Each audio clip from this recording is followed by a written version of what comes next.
xibaar yu wér te wóor ca tàng-tàng ba abonnez-vous pour ngeen di mën di jot suñuy vidéo. jërë ngeen jëf ci ànd gi ak ñun ci chaîne bii di Buzz 221 HD ginnaaw bi ñu leen nuyoo comme ni ñu ko daan defee saa su ne di ñaan ngeen abonné activer la cloche notification bi te aimé vidéo bi ñu tënkal leen li gën a fës ci ay xibaar. Nouveau ministre de la culture de l'artisanat et du tourisme Alpha Thiam daal nay tijji mbaalu tournée bi nga xam ne mi ngi koy amal di prise de contact ak acteurs yi nga xam ni ñoo nekk ci monde culturel bi. ci loolu yi mu daal koy commencé ak Youssou Ndour fondateur bu Super Étoile rencontre boobee daan nay tax ñu daal di waxtaanee ci principaux enjeux du secteur culturel yi bokk na ci professionnalisation des acteurs, la promotion des industries créatives, la préservation du patrimoine historique et le rayonnement international de la culture sénégalaise. loolu yi la daal di waxtaan ak moom ginnaaw ba daan na ko jàll ci li nga xam ne moo di page Facebook am. audience bi ñu doon amal ak Youssou Ndour ci boppam nga xam ne nekkoon na ancien ministre du tourisme et de la culture daan nay tax moom Alpha Thiam ci moom nag daal mu daal di saluer Alpha Thiam di recueillir les avis et recommandations de cette figure emblématique de la culture africaine afin d'enrichir les réflexions et orientations stratégiques des ministères un moment d'écoute et de partage d'expériences et de co-construction au service d'une culture forte, créatrice d'emploi et facteur de développement économique et social.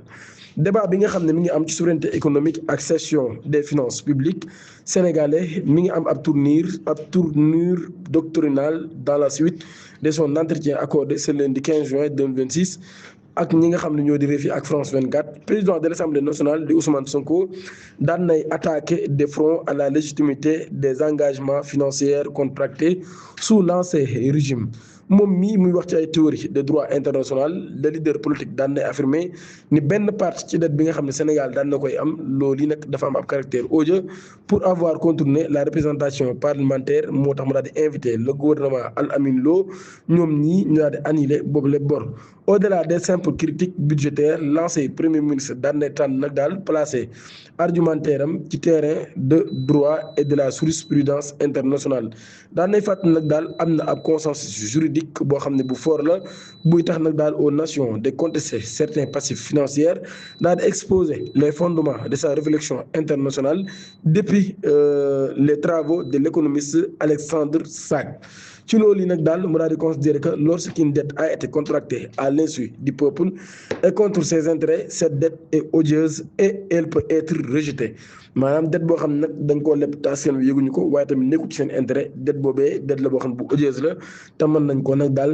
lànk Sonko nag daal daan na jàpp ni grille de lecture s'applique parfaitement à une portion des engagements financiers que traîne actuellement le Sénégal, pointant du doigt de graves manquements dans les procédures de validation de ces emprunts. Ousmane Sonko ci boobu nag daan na justifier position bi nga xam jël na ko daal di dénoncer l'opacité qui a entouré la signature de certaines conventions de financement au cours des dernières années. Selon lui, le peuple sénégalais se retrouve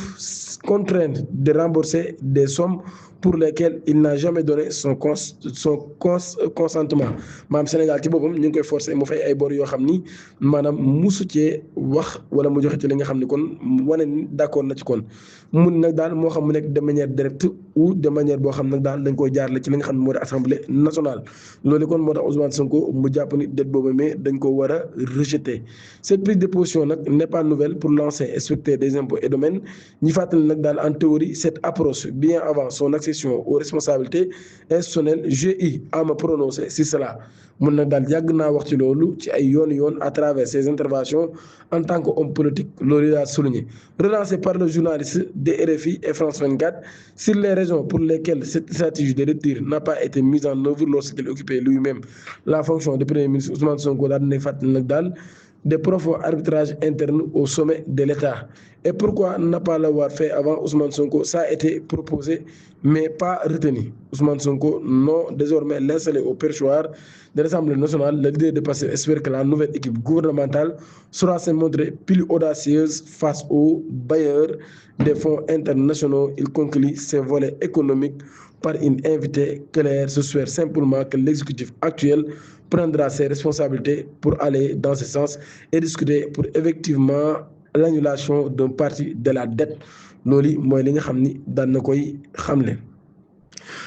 kon ci loolu yi ci la ñuy jàllee ci beneen xibaar bu yéeme te doy waar lool di ab bâtiment bu daanu ca Saint-Louis ci quartier bu ñuy wax Pikine loolu tax na kon ñeent nit daal ci ñàkk seen bakkan bâtiment ba daanu da R+2 mbir mi ngi xew ci guddi 14 jàpp 15 ci guddi 14 jàpp 15 juin atum 2026 di mbir mu yéeme te doy waar lool di ab bâtiment bu daanu ba ñeenti nit daal ci ñàkk seen bakkan di naan ngeen abonné activer la cloche de notification te aimé vidéo bi jërë ngeen jëf.